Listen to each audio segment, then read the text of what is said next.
So I'm going to go ahead and get started. Uh-oh. Thank you.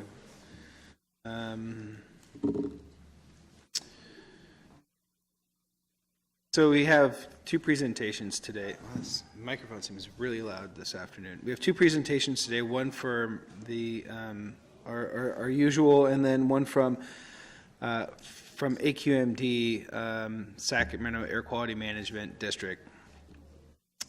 And then also with us today is Brandon Lewis from the Sacramento, California Asian Chamber, who is one of the core program participants, facilitators, thank you. And the other one is Cornelius Brown with the Greater Sacramento Urban League, one with the other core program facilitators. So let's just kind of jump in. Conditional use permits have not really jumped up so much in the last month, nor have we received any real volume of business operating permits. I think we have in total now close to 105 active operating cannabis businesses that are paying taxes. And so the difference between approved BOPs are those registered cultivators that are paying taxes that have yet to complete their build out and obtain a certificate of occupancy, which is going to be a requirement in order to get a business operating permit. So there's still a handful of people still in that transition, if you will. Big news on Tuesday, the City Council approved the Cannabis Opportunity Reinvestment Equity Program for what was probably the fifth or sixth time, and hopefully that's final and last time. This was to award 2 amended contracts to the Sacramento Asian Chamber and the Greater Sacramento Urban League for administering the program. It is probably the largest commitment of a city for a social equity program. The city has put forward $1 million a year for 2 years. So both of those entities, the Asian Chamber and the Urban League, are going to be operating those programs. And my hope of that is that we are successful, that they are successful in helping those persons that are in the industry or that want to be in the industry start and launch successful businesses.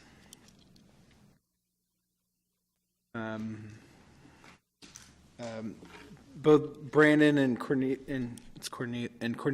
are here. Can you raise your hands?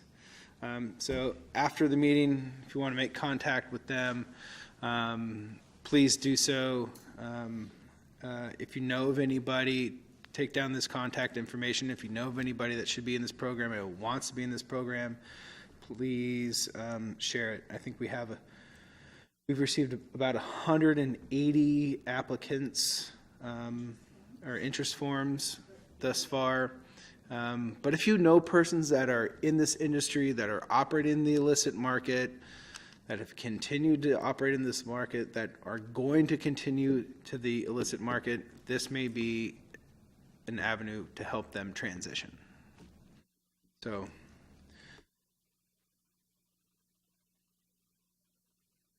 Volatile manufacturing. We have received an initial approval from the city's Law and Legislation Committee to move forward drafting an ordinance on volatile manufacturing. We'll be returning to the city's policy committee sometime in June or July with a final version of that ordinance. It is likely to come with perhaps some additional land use restrictions. So manufacturing using volatile solvents is going to most likely be limited to C4 and those heavy commercial and industrial areas, and not an option for C2. It's also not likely to be a scaled permit. The investment required for volatile manufacturing is significant. You're going to be required to build out a Class 1 Division 1 room. These are not inexpensive operations. And so I don't foresee a small manufacturing permit for volatile extraction. This is going to be probably a one-size permit.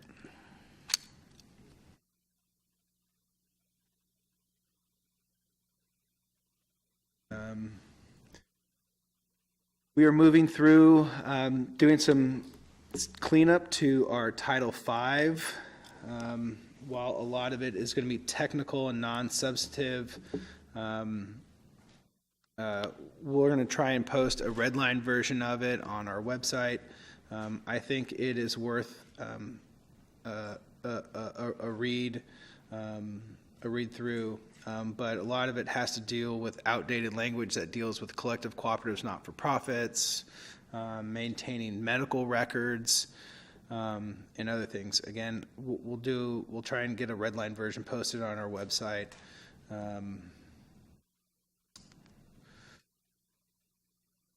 Armed Guard pickup. The city is exploring an option of having a company called Garda, I think is the name, possibly go around and collect BOT rather than having folks come on site and pay it.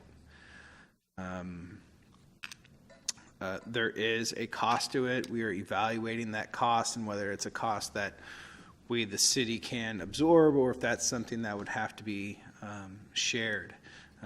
But if you think that this is a good idea, now is a good time to kind of weigh in if you feel that this has any value to your industry. Cash isn't just problematic for you guys. Cash is problematic in volumes for everybody.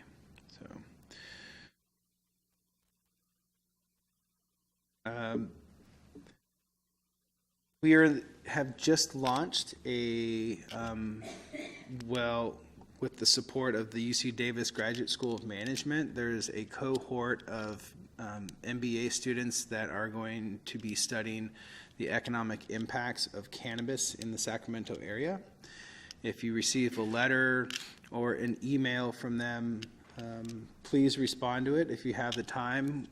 They are trying to do an evaluation of how many jobs are directly connected to cannabis, how many millions of dollars have been directly invested in the city as a result of the cannabis industry. It's a great school and a great program. I've had the chance to work with them on 2 other projects, non-cannabis related. But if you get an email from them or a phone call, please take a minute to talk to them. Otherwise, if you're interested in talking to them, please reach out to us. We're happy to connect you. We've also sent out via email an industry survey. Please check your inboxes. It's 20 questions. It's anonymous. Again, this is a data set that we're hoping to overlay with what the UC Davis grad students are doing. We're trying to ascertain kind of and understand average number of employees, things of that nature, wages, some of your costs and burdensome, that may be burdensome. So it's 20 questions, probably take you 10 minutes to get through it. It's completely anonymous. We don't need or want to know any of your company or corporate data. We're just trying to begin to collect some industry numbers around this. Local authorizations of state license.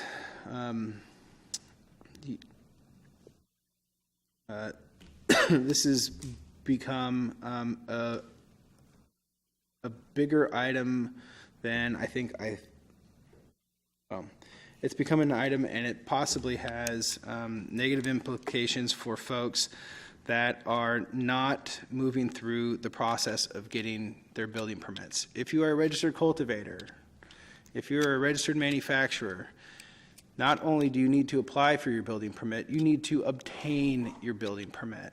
And if you are 180 days out after cycle 2 of comments and you haven't done anything with your permit, I'm beginning to get the impression that you may not be interested in actually fulfilling that building permit requirement and completing it and getting your certificate of occupancy.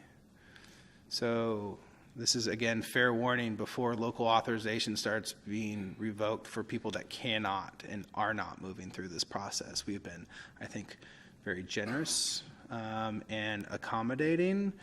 but it's time to complete your build out.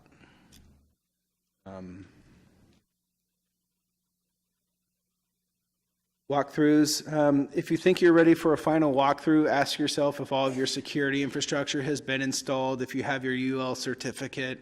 Don't call us if you're kind of, sort of, maybe should be ready someday soon for a final walkthrough, because we just have to come back out. But if you have all of that physical infrastructure in place, and you are have your certificate of occupancy in hand, or a temporary certificate of occupancy in hand, that would be an appropriate time to give us a call.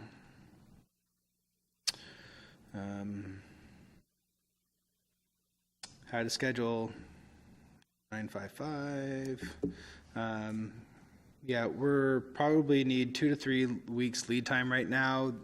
If you're calling any time before the end of June, it's limited to 1 day right now, because one of the police officers who is supporting this effort only has availability, I think, on Wednesdays.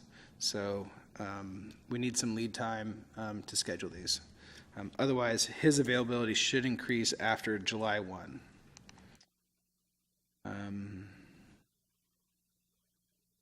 And that, there was nothing on the NRP in there. I want to do Q&A now. I will also just add, we are nearing, we're close to being ready to sending out invoices for the neighborhood responsibility plan. Those should occur probably by the middle of May, if not a little bit sooner. Only those that are operating and have been operating are potentially impacted by that. But look for those sometime around the middle of May. And with that, I'm going to take some Q&A, and then we have a presentation from the Air Quality Management District. And then if folks from the Asian Chamber or Urban League want to say some words, you can do that also after that.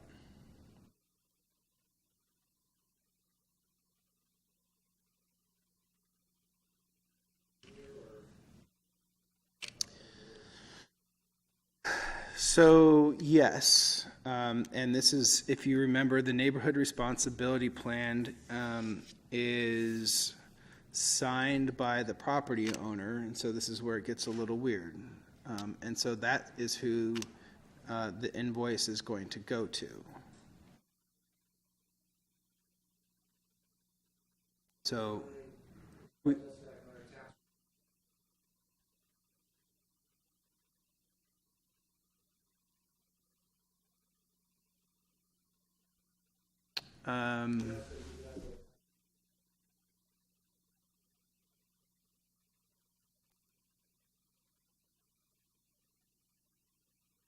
yeah, that's an interesting question. Let me think about that interaction or that intersection between.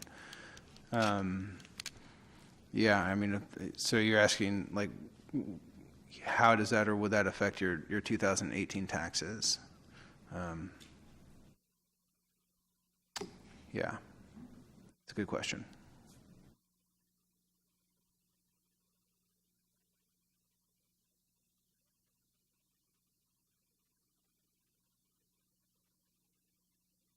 And pick up our taxes, in all honesty. I mean, that to me makes the neighborhood safer.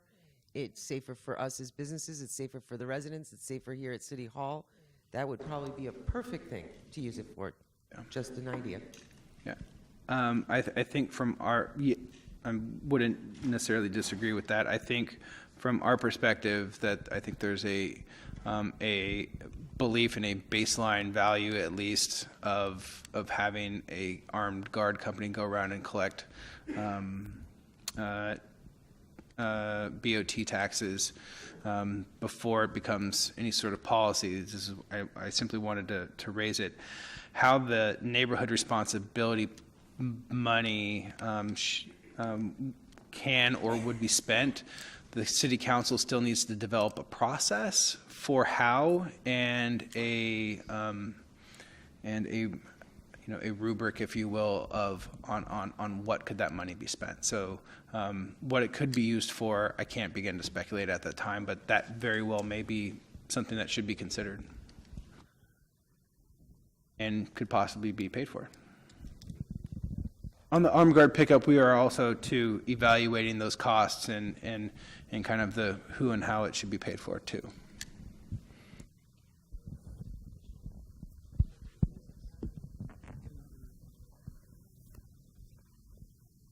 Wow, no questions? Yes, sir. We post them all up on our website, but yeah, if you email us, we can email you the slide deck. Okay, so you had one stat up there, about 69 out of 380 were approved for the BOP.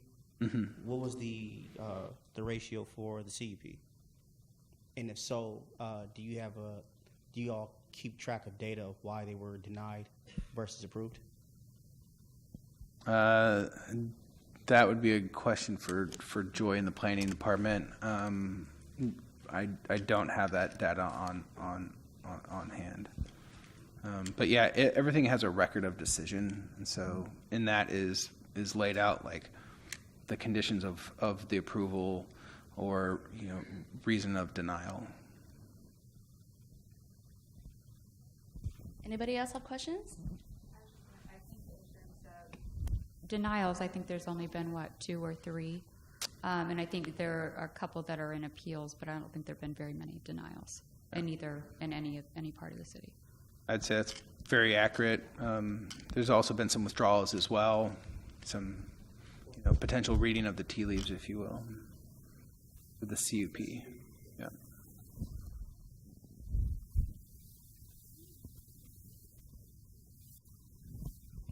Awesome. That made my day. And also with us is Kiona and Beth.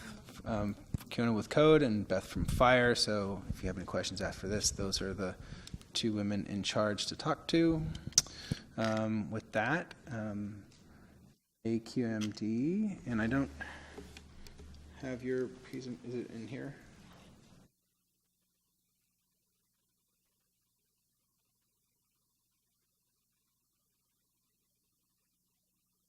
So if you haven't figured out by now, there are not 3 agencies that regulate cannabis. There's like 30. And in addition to the BCC, CDFA, CDPH, CDTFA, City of Sacramento, you also have the County Environmental, the Air Quality Management District, and probably a few others that I'm forgetting off the top of my head. But all this is very important information.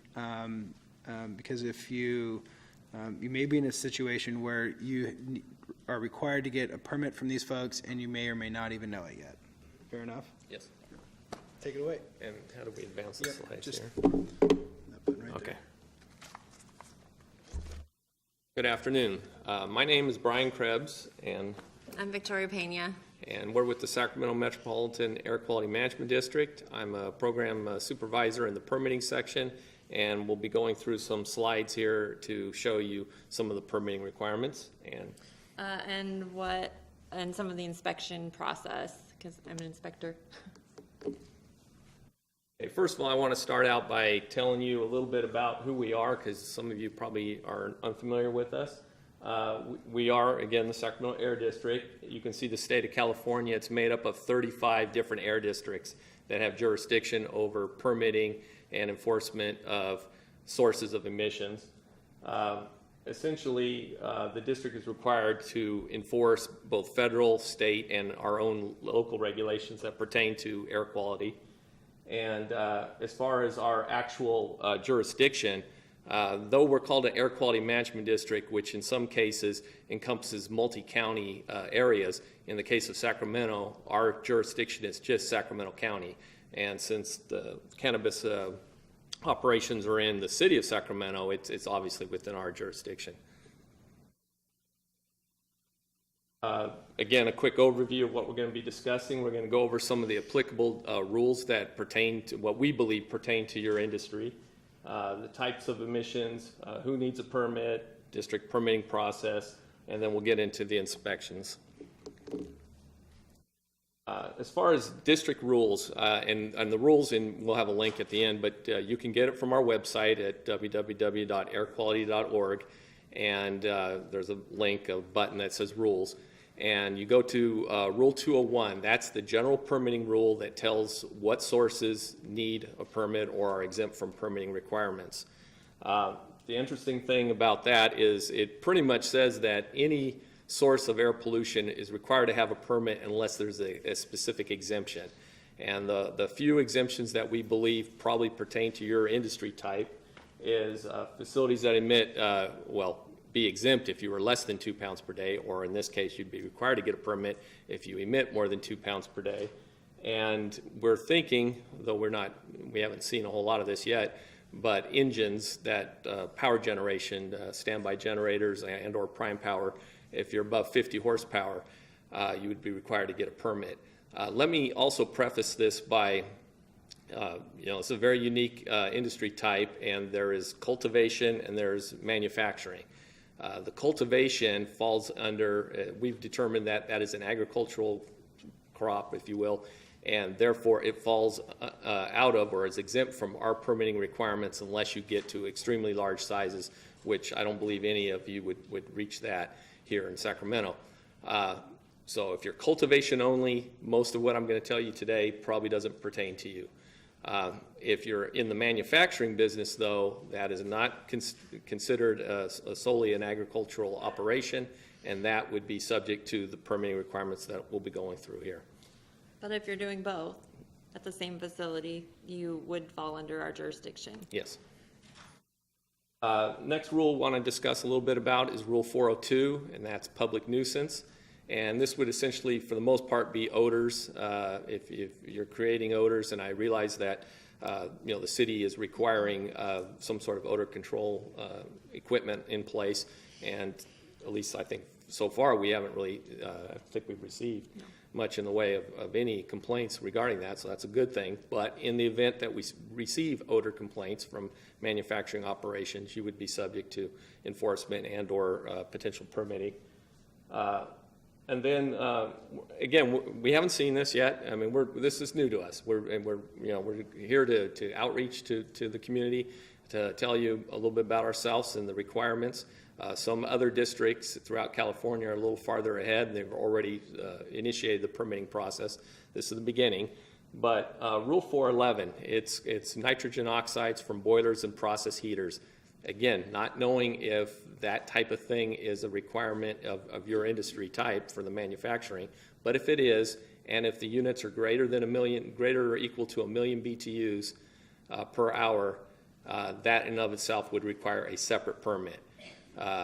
So boilers, heaters, water heaters, and if you have multiple units that are tied into the same heating loop, if you will, those would be aggregated to see whether or not you've met that permitting requirement of 1 million BTUs. And yeah, so it says that input rate, greater than 1 million. Okay. Next slide. Rule 466, solvent cleaning rule. We have a specific rule that pertains to solvents that are probably used in the cleanup of extraction operations and that sort of thing. So even though, you could potentially be a CO2 non-volatile source, that in of itself is exempt. However, if you are doing solvent cleaning of the equipment, that could would definitely fall under the regulation, and if you're over that 2 pound per day requirement of using the solvents, you would require permitting on that. And the important thing I want to point out is that the general solvent cleaning requirement is 25 grams per liter. That's an extremely small amount of VOCs, and at least I'm under the impression that a lot of folks use IPA, and that in and of itself is substantially higher than that number and would probably not be allowed unless it falls under a medical use exemption or if it's being controlled with add-on like carbon absorber. The types of emissions that we regulate all the criteria pollutant emissions, which there are 5 of them, 3 of them are listed here. We also regulate toxics emissions, but from our limited understanding of the industry, we believe these are the 3 most important emissions that we would probably, be involved with your facilities. And that's particulate matter coming from either grinding, chopping, anything that creates dust. That would be particulate matter. It also comes from combustion of even natural gas combustion or diesel fuel combustion if you have engines, that sort of thing. And then volatile organic compounds, which I know there's a little kind of a misnomer in that currently the city has what's called non-volatile extraction, but ethanol is for us a volatile organic compound.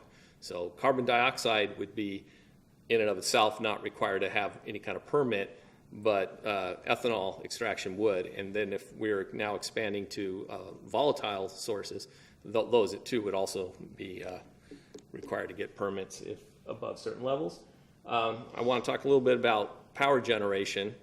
I know when we first heard about it, we were really concerned about all the potential power generation that sources may need. And I know SMUD initially told us that they have enough power to cover everything, but we've heard different things about, though there may be technically enough power, but not necessarily the buildings that you occupy may not be ramped up to accommodate that. So in any case, with all that said, there are some requirements for permitting of standby generator or engine-driven generators, whether they be emergency standby only or for prime power. Keep in mind that, again, at this point I'm talking about manufacturing facilities. So if you're manufacturing facilities, the requirements are if the engine is greater than 50 horsepower, it's required to have its own separate permit. And if it would also have to meet some fairly stringent standards if it's prime power operation. Emergency standby units are typically fairly easily permitted. They have to meet some baseline standards, but that's generally what's available out there in the market, so that's not a big problem. If you get to prime power, if your intent is to use prime power engines, you need to contact the district and work through it. Don't purchase and start operating them first and then try to get them permitted afterwards, because it could be difficult. But essentially, if you're greater than 50 horsepower, needs a permit. If you're less than 50 horsepower and part of a process, so if it's very specific, I'm kind of just making things up here, but if you had an engine that drove, specifically drove, say, a shredding operation or a grinder, and the grinder emitted more than, say, 2 pounds per day of particulate, the engine, even though it's less than 50, would be required to obtain a permit or be part of that grinder permit. And then lastly, if you're under 50 horsepower and it's not part of a permit, in other words, it's a power generation, especially emergency standby power, then it would not be required to have a permit. And then the distributed generation, this really pertains more to, and you may have heard this if you've followed this at all, it pertains more to cultivation sites. Again, as I started by saying that because of its an agricultural operation, it's exempt from permitting. There's a state regulation called the distributed generation regulation that pertains to engines, power generation, that is otherwise exempt from a district permit and producing power for the grid, not for emergency power, but for prime power. Those would fall under the distributed generation regulation, and that's an extremely stringent emission limitation. The state did that essentially to preempt, somewhat not really preempt, but at least to regulate sources of small independent power producers to standards that are very similar to the large power plants. So it's a very stringent standard. They have a listing of equipment that you can find that is already pre-certified, and you can just purchase it. But for the most part, no diesel engines are on that list. Some microturbines are, and there may be some natural gas reciprocating type engines that might be able to meet the standards, but I don't believe any of them are currently certified. And the important point here is that, again, if you're cultivation and you have this power generation, prime power generation that would fall under these standards, you could either purchase one of the ones that are already certified by the state. It'd be no-brainer, no permit requirements from us. Or as a alternative, you could request a voluntary permit with us, and then we would permit it and subject you to back standards that are, back being best available control technology standards that are equivalent to the DG standards.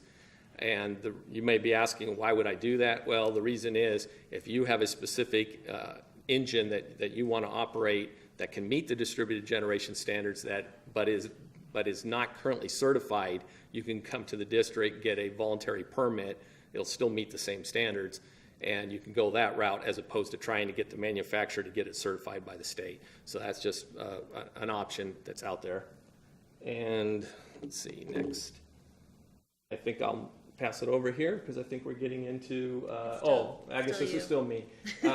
Essentially, this is just a picture, just to kind of show you what we're talking about. Picture on the left is a big standby generator, a diesel engine generator, or it could even be maybe a digester gas or a natural gas engine. I can't tell from here. It's a pickup, John. Okay, and the one on the right is more of a portable unit, and that's probably what you might be more keen on seeing in your type of operations. But that's that. And then now let's see. Yes. I guess this is still me, huh? Yes. Okay, sorry. Anyways, okay, so cannabis extraction and equipment and surface cleaning processes. These are the things we were talking about. And essentially, if a permit would be required if you're in excess of 2 pounds per day of solvents, and that would be either the ethanol itself or any of the cleaning solvents. And that was the second bullet item. And we discussed this a little bit, but we're talking about any kind of particulate emissions from grinding, cutting, milling type of operations. Not sure if that's really something that we will see, but in case, that's there. And again, it would be in excess of 2 pounds per day. And then these are an example of some boilers that are out there. And again, it could be water heaters, boilers, steam generators, process heaters, anything along those lines. And again, if you're greater than or equal to 1 million BTUs per hour, you'd be required to get a permit. And this then, now I know where I'm at. This is the last slide, which essentially tells you where you can get the application forms from our website there. And the applications for all of our permitting is what we call a G100 form, which is the general business information, kind of like company name, address, responsible official, and a couple questions. So that has to be submitted along with all applications. And then if it's specifically cannabis extraction and or the grinding, milling type stuff, then we have what's called CAN 100, which is Cannabis 100. There's that form that needs to be filled out. And if you are specifically permitting boilers, engines, microturbines, anything along those lines, we have specific applications for those. Again, you would fill out the G100 and then engine form ICE 100 or boiler I think the BOL 100. In any case, and those are all on our website. As far as the fees that are associated with it, it all falls under the Rule 301, which is the Air District's fee rule. And if you go to our website on the cannabis page, you can go down and it'll explain where to look up what the fee would be for each fee category or permitted source category. And if you need any assistance, you can contact myself. You'll see in the presentation my name's on there with contact information, and Victoria would also be available to answer some questions. Now we get to the inspection process. Hi, I'm Victoria Pena again. So I am an inspector. As an inspector, I just wanted to give you guys an idea of what we do in the field, because you'll be seeing me around. So a large part of what we do is respond to public complaints. We get a wide variety of complaints, odor, which can cause nuisance, dust complaints from like construction sites, an example of an odor complaint would be like from a coffee roaster, or just excessive smoke, those kinds of complaints. But really a large part of our job as an inspector is inspecting stationary sources. So Brian's group permits stationary sources, such as manufacturers, asphalt plants, like the rendering plants, coffee roasters. There's a lot of different things that are permitted throughout the county that we inspect. And then we also inspect portable engines that are permitted by the state. So we have started to conduct these inspections of cannabis manufacturers, partially with joint inspections with the Environmental Management Department, and so they've been scheduled together. So you will start to see us out there, and we will schedule them. Unless we receive a complaint from the public, like an odor complaint, then we would just show up and let you know. Our initial inspections are mainly going to be outreach. We're going to look at your facility and see what you guys are doing. I put some pictures in there. So what are you guys, we're looking for the different processes that you guys are using and how you guys are, what are you guys using to extract as well as cleaning. So are you guys using IPA? Are you using, various cleaners in the VOC, the volatile organic compound content of each of the solutions that you're using to clean.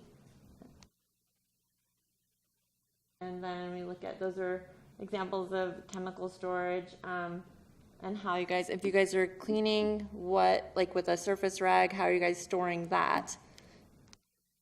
We also look at any air pollution control or air handling systems that you guys may have, and any filtration systems throughout your facility. More processes, what are you guys using to extract? But mainly we're there to help you guys understand our rules and how they may apply to your facility and processes. And then also to help you guys with any application questions you guys may have, or if you guys just have questions in general. Yes?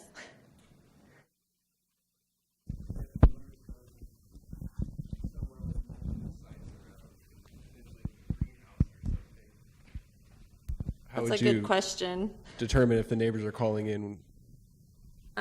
So we haven't actually received any complaints about cannabis facilities, but I could tell you we receive odor complaints about various permitted facilities sometimes, and we know what those smell like. Like, for instance, if it's Tykert, it'll smell like petroleum, processing petroleum. If it's the rendering plant, we know what that smells like.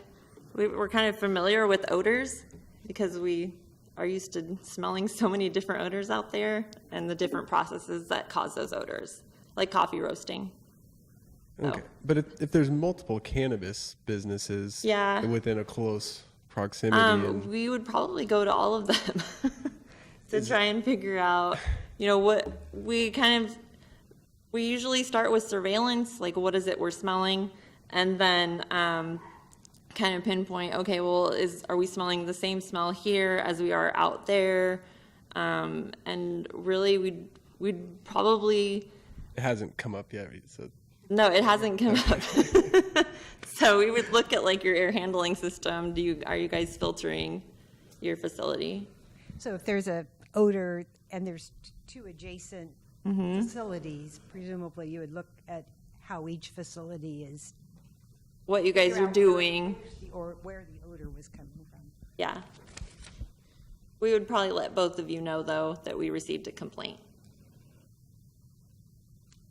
That's part of the complaint process, is letting the operator owner know, hey, we received a complaint possibly about your facility. okay, thank you. You're welcome. Just a quick question. There are certain micro-turbine multi-chillers that are exempted by CARB. If they have that CARB exemption that says you don't need a local permit, we're good to go, right? The microturbines would have to be listed on the CARB distributed generation website. Yes, They're they- on there, and it's for cultivation.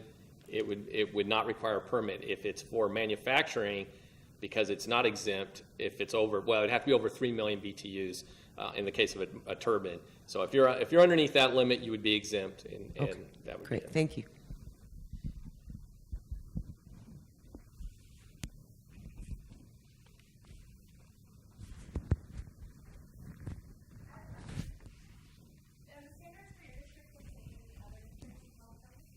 No, no.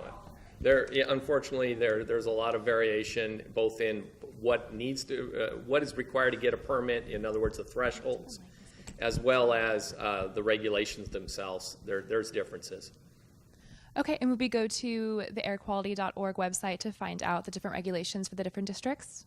Well, our website, airquality.org, that will just be the regulations that are for us. If you want to go to the California State Air Resources Board website, you can then look at district rule, all those 35 districts that I showed up on that original map. You could go to any one of those and you can pull up their rules. Okay, thank you.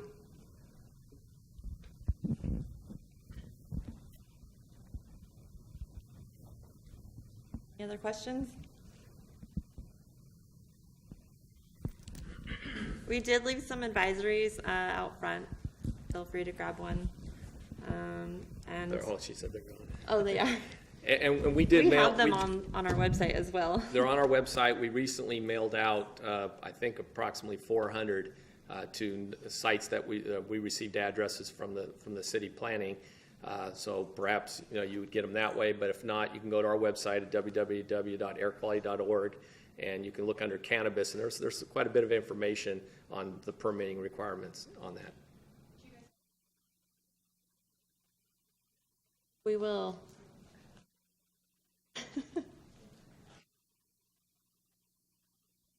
Yeah.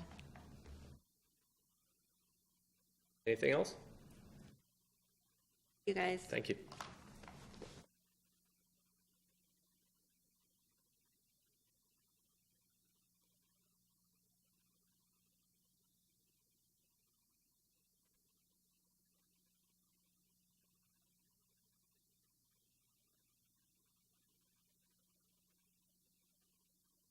Done, or are we bringing up core? Do you want to come up and? Yeah.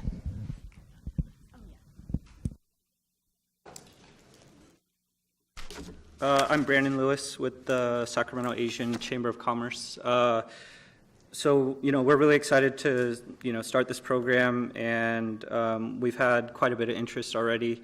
Our application is currently available on our website at sacramentogrowgreen.org. Our program's called Sacramento Grow Green.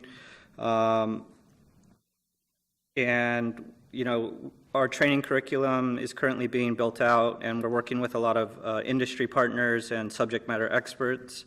You guys can contact me with any questions or suggestions. And I just have a one-sheeter with my contact information and a little information about the program if anybody's interested. So, and I'm free to chat afterwards if anybody wants to talk. Thank you.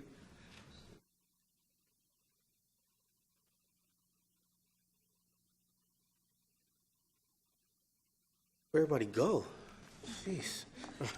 All right, Cornelius Brown. I'm with the Greater Sacramento Urban League, and I'm happy to be here. We are in the process of doing a lot of infrastructure because of the numbers the interest that we're getting in the program. Really excited about it. Stay tuned for a lot of meetings to come up that we'll be hosting. In addition to that, our curriculum is broken up into 5 series, anywhere from someone who's a novice to an expert. Because what we're trying to do, what we don't want to do, is if you've been in this industry for a while, you wouldn't need to take the 100 series level. So we're working out our triage process, if you will, in that instance. If you have any questions, I'm here. But my information was stated earlier: cbrown@gsul.org. And I've been a lot of calls on my cell phone, so I don't know what people have been doing, like Googling me or something. It's pretty cool. But yeah, I'll be here for any questions. Thank you.